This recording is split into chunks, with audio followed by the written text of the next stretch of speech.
It's a big, hard world out there, but you're ready for it.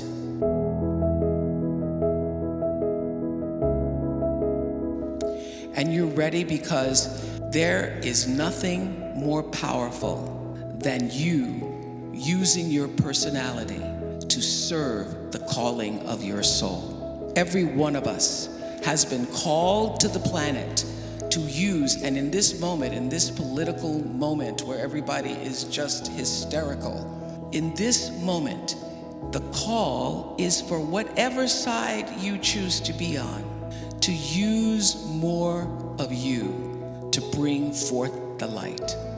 And to do that, you've got to have clarity about who you really are.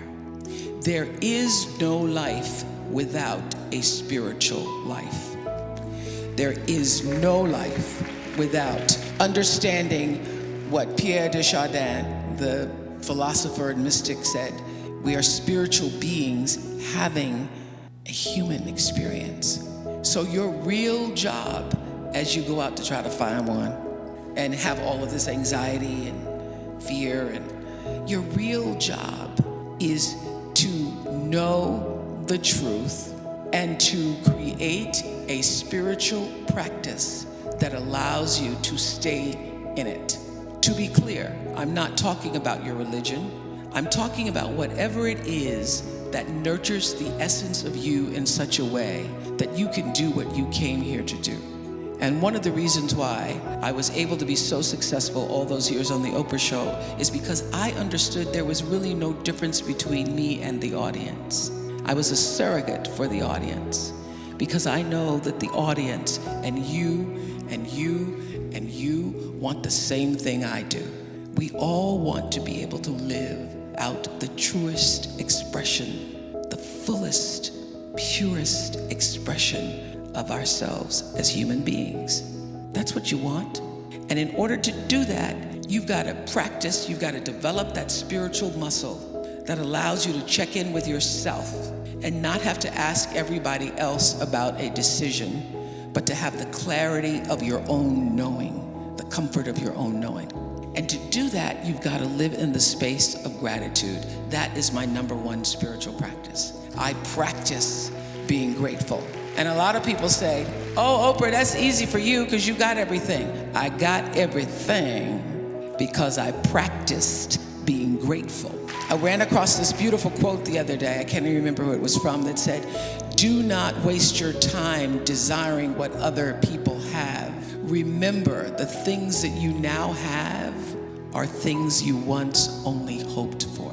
So I live in that space every day of practicing gratitude because I know that being grateful wherever you are, whatever place or space in your life, being grateful changes your personal vibration. I was just having a conversation with Sheryl Sandberg the other day about her book, Option B, and we all know she lost her beloved husband, David. And I said, how did you get through it? And she said, by practicing gratitude. I didn't believe it at first, but I started to write down 3 things every day that I was grateful for. I said, oh, I've been doing that for years. Because when you wake up in the morning, the world, for what you're gonna write down or what you're gonna state to yourself by the end of the day that you're grateful for, you have a different outlook on life. I'm just waiting on somebody to hold the door, see if that makes the list. Some days you only have, I'm still breathing, because life gets in the way sometimes. But practicing gratitude as a spiritual practice to evolve you, to bring you closer to the truth of knowing who you really are, is one of the most valuable things I have ever experienced. And I do it. I have journals and journals and journals and journals filled with 5 things a day. If you don't believe me, just for a moment, do this. Close your eyes. Everybody in here. We're gonna do this for 5 seconds. You're gonna inhale, and on the exhale, just say, thank you. Inhale, exhale. Do it one more time. Let whatever you're most grateful for in your heart in this moment just rise to the surface. Deep breath. Thank you. Open your eyes.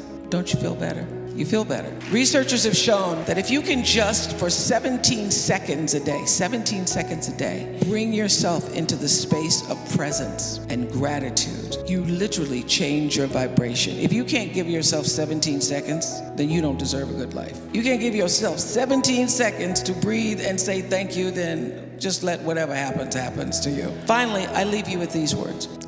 This thought. I'm so happy to see my friend Chip Babcock, who is my attorney here. His wife Nancy is a trustee here. And Chip and I go way back to 1998, where I was on trial for saying something bad about a burger.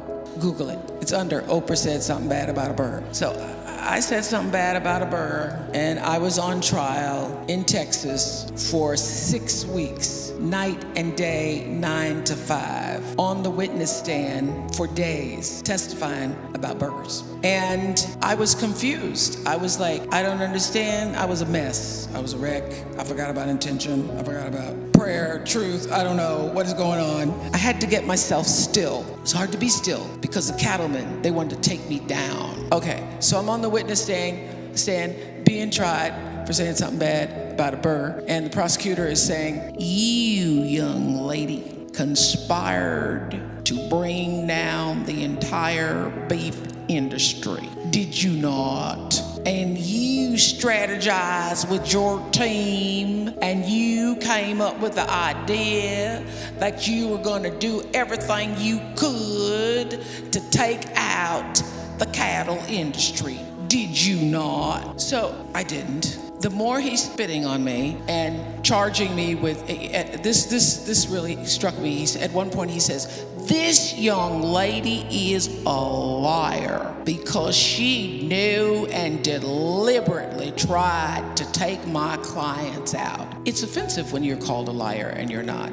And the more he spit and the more he railed and ranted, something happened to me in the midst of this crisis. I started to get still, which is my prayer for you. I started to get still. The crazier he got, the calmer I became. And finally, when he called me a liar, I knew in that moment, well now, that is not my truth. You can say a lot of things, but I am not a liar, and I did not conspire to take down the entire beef industry. I might have said something bad about a burger, but I didn't mean it. And the more still I became, the happier I got. I'm in the midst of this trial. Chip can tell you, I came off the witness stand and I went, that was great. He said, why? I said, because I got to see and figure out who I really was in the face of being called a liar, being called a conspirator, being told who I was not. And what I know is all trial. Everybody goes through trials. I just happen to